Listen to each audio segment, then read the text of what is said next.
Hello guys, welcome আমার ব্লগে। আজকে অফিসের কাজ করে অ্যান্ড খুব তাড়াতাড়ি আমার শেষ হয়ে গেছিলো কাজটা। আমি এখন হাসাহাসি করছিলাম, তারপরে খুব বোর ফিল করছিলাম। তারপরে অফিস থেকে খুব তাড়াতাড়ি বেরিয়ে আসলাম অ্যান্ড দিদার জন্য দানাদার নিয়ে এসেছিলাম, কারণ দিদার এটা খুব ফেভারিট। দিদা দেখে খুব খুশি হয়ে গেছিলো অ্যান্ড আমি রেডি হচ্ছিলাম।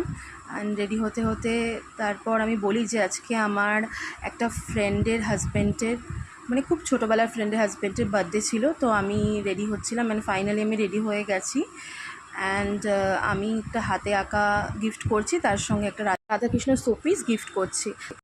এখন বেরিয়ে পড়বো আমার ফ্রেন্ডের বাড়ির উদ্দেশ্যে। ফাইনালি আমি চলে এসেছি আমার ফ্রেন্ডের বাড়িতে। তো এখানে বেলুন টেলুন ফোলানো হয়ে গেছে, সেই পর্বটা দেখানো গেল না। তো ইনি হলেন আমাদের বার্থডে বয় শুভদা।